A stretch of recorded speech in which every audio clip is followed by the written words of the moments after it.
Shalom Shalom. Selamat hari Jumat 16 April 2021.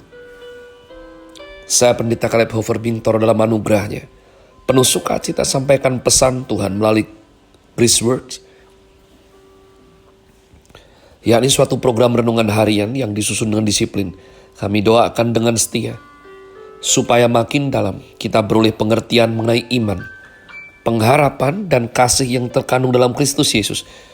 Sungguh merupakan kerinduan saya bagi saudara sekalian agar supaya kasih dan kuasa firman Tuhan setiap hari tidak pernah berhenti menjamah hati, menggarap pola pikir kita, dan paling terutama adalah kehidupan kita boleh sungguh berubah makin serupa kepada Kristus Yesus. Masih dalam season summer dengan tema guide Grace Word, hari ini saya berikan judul Mazmur 55. Sebab demikianlah komitmen baca kitab suci hingga habis. Hari ini sudah sampai Mazmur pasal 55 dengan judul perikop doa minta tolong terhadap musuh. Demikianlah pembacaan firman Tuhan untuk pemimpin biduan. Dengan permainan kecapi, nyanyian pengajaran Daud. Berilah telinga ya Allah kepada doaku. Janganlah bersembunyi terhadap permohonanku. Perhatikanlah aku dan jawablah aku. Aku mengembara dan menangis karena cemas. Karena teriakan musuh, karena aniaya orang fasik. Sebab mereka menimpakan kemalangan kepadaku. Dan dengan geramnya mereka memusuhi aku. Hatiku gelisah, kengerian maut telah menimpa aku. Aku dirundung takut dan gentar. Perasaan seram meliputi aku. Pikirku, sekiranya aku diberi sayap seperti merpati, aku akan terbang dan mencari tempat yang tenang. Bahkan aku akan lari jauh-jauh dan bermalam di padang gurun. Selah.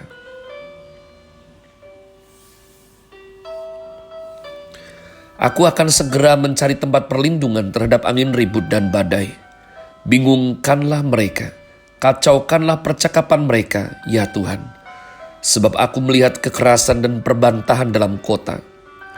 Siang malam mereka mengelilingi kota itu di atas tembok-temboknya. Dan di dalamnya ada kemalangan dan bencana. Penghancuran ada di tengah-tengahnya. Di tanah lapangnya tidak habis-habisnya ada penindasan dan tipu. Kalau musuhku yang mencela aku masih dapat menanggungnya. Kalau pembenciku yang membesarkan diri terhadap aku masih dapat menyembunyikan diri terhadap dia. Tetapi engkau, orang yang dekat dengan aku, temanku, dan orang kepercayaanku, kami yang bersama-sama bergaul dengan baik dan masuk rumah Allah di tengah-tengah keramaian. Biarlah maut menyergap mereka. Biarlah mereka turun hidup-hidup ke dalam dunia orang mati. Sebab kejahatan ada di kediaman mereka, ya, dalam batin mereka. Tetapi aku berseru kepada Allah dan Tuhan akan menyelamatkan aku. Di waktu petang, pagi, dan tengah hari, aku cemas dan menangis. Dan Ia mendengar suaraku. Ia membebaskan aku dengan aman dari serangan terhadap aku. Sebab berduyun-duyun mereka melawan aku. Allah akan mendengar dan merendahkan mereka. Dia yang bersemayam sejak purbakala. Selah. Karena mereka tidak berubah dan mereka tidak takut akan Allah. Orang itu mengacungkan tangannya kepada mereka yang hidup damai dengan Dia. Janji dilanggarnya. Mulutnya lebih licin dari mentega, tetapi ia berniat menyerang. Perkataannya lebih lembut dari minyak, tetapi semuanya adalah pedang terhunus. Serahkanlah khawatirmu kepada Tuhan, maka Ia akan memelihara engkau. Tidak untuk selama-lamanya dibiarkannya orang benar itu goyah. Tetapi engkau ya Allah, akan menjerumuskan mereka ke lubang sumur yang dalam. Orang penumpah darah dan penipu tidak akan mencapai setengah umurnya, tetapi aku ini percaya kepadamu. Umat Tuhan, ada dua aspek menurut saya yang sulit pada waktu kita dalam tekanan atau dijahati orang lain.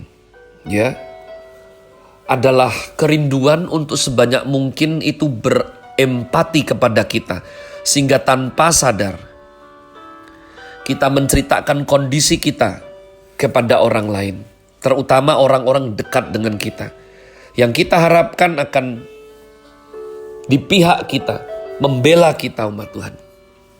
Ya, tapi pernahkah engkau mengalami bahwa ada pergumulan-pergumulan yang sulit sekali diutarakan? Satu sisi, engkau tidak ingin membuat orang yang engkau sayangi itu turut menderita atau turut sedih, umat Tuhan. Dan satu sisi lagi engkau tahu bahwa misal pun cerita, belum tentu engkau beroleh respon yang betul. Mungkin orang yang kamu sayangi justru akan menambah beban pikiranmu. Mungkin dia akan berespon salah sehingga justru memberatkan posisimu. Justru berbalik, engkau berusaha meneduhkan dia karena dia justru emosinya melebihi engkau. Atau engkau tahu bahwa misalnya pun sudah cerita, tetap pertolongan engkau bingung juga dari mana datangnya. Ada orang hidup di dunia ini dianugerahi Tuhan teman ya yang bisa jadi pendengar yang baik. Namun kenyataannya tidak banyak yang bisa cerita apapun kepada sahabat atau saudaranya atau orang dicintainya. Dan itu selalu berujung kepada hal baik, berujung kepada kelegaan. Tidak banyak, saya tidak bilang banyak, tidak bilang tidak ada, saya bilang tidak banyak, umat Tuhan. Ya. Dan bagaimana lagi dengan kondisi bahwa makin cerita makin runyam. Cerita diceritakan bergelombang, cerita kemana-mana, tapi pertolongan tidak kunjung datang. Nah, saya itu sudah lama sekali mencurigai sistem manajemen anger daripada Raja Daud, umat Tuhan. Ya, Raja Daud ini, umat Tuhan, setiap kali dia tertekan, selalu dia tulis mazmur kepada Tuhan. Jadi melampaui kerinduannya untuk berbicara kepada manusia siapa, saya lihat dia nomor satu pemuas dahaga, pemuas kebutuhan jiwanya adalah Tuhan. Dan saya curiga nanti kalau sudah usai pergumulan batinnya itu, dia akan berikan kepada worship leader, pemimpin biduan, nyanyian pengajaran Daud. Mungkin beliau mengerti bahwa tidak hanya dia yang mengalaminya, sekalipun dia raja. Tapi ini merupakan konflik yang dialami banyak orang benar. Ya, jadi dia berbagi. Hal yang pahit justru dijadikan pelajaran yang berharga. Saya tanya umat Tuhan, saya akan ikut setulusnya bersukacita dan bersyukur jika memang demikian. Tapi tidakkah engkau punya haters di hidupmu? Engkau sudah berjuang hidup nyenengin, baik, tapi engkau tidak tahu kapan ceritanya. Kok bisa seperti itu namun kamu punya haters? Orang yang nyinyir, orang yang miring pandangannya mengenai kamu. Bahkan kamu tidak mengerti salahmu itu apa sebetulnya. Bahkan anehnya saya mengkonselingin orang-orang yang jumpa saja belum pernah, tapi sudah benci kepada dia, memusuhi dia. Ini real, umat Tuhan. Oleh karenanya saya seterusnya berkata, jika engkau tidak pernah dalam tanda kutip mempunyai orang yang opposite, yang jahat, yang berdiri sebagai lawan dalam hidupmu, itu adalah anugerah Tuhan yang hebat sekali. Nah, umat Tuhan, Raja Daud, lepas daripada dia pengen pembelaan manusia, pengen cerita kepada siapa, dia selalu tumpahkan pertama kali kepada Tuhan. Di antara curhatnya selalu ada kejujuran, dan pada akhirnya seperti seorang yang mengingatkan, padahal kita mengerti Tuhan tidak perlu diingatkan. Tapi inilah bahasa doa yang jujur sekali, umat Tuhan. Ya, orang itu mengacungkan tangannya kepada mereka yang hidup damai dengan dia. Mulutnya lebih licin dari mentega, perkataannya lebih lembut dari minyak, tapi semuanya pedang terhunus. Serahkanlah khawatirmu kepada Tuhan, maka Ia akan memelihara engkau. Jadi umat Tuhan, sekali lagi, Raja Daud tidak pernah lupa untuk menggandeng Tuhan. Dia ceritakan kekhawatirannya, dia ceritakan sumpek penuh isi hatinya, dan habis itu beliau akan senantiasa tutup dengan keyakinan Tuhan akan bela, Tuhan akan hibur, dan perjanjian Tuhan itu pasti ditegakkan umat Tuhan. Dan saya percaya sembari memasmurkan hal tersebut, jiwa Daud dipulihkan, dikuatkan, dipuaskan. Dia berkata tidak untuk selama-lamanya orang benar itu goyah. Ini frase yang indah sekali. Artinya orang benar goyah tidak? Goyah. Ada waktunya orang benar goyah umat Tuhan. Kok bisa orang benar goyah? Tuhan izinkan. Ya, memang badainya begitu kuat sehingga oyong, goyah umat Tuhan. Tapi Raja Daud menyusulkan, merangkai dengan baik.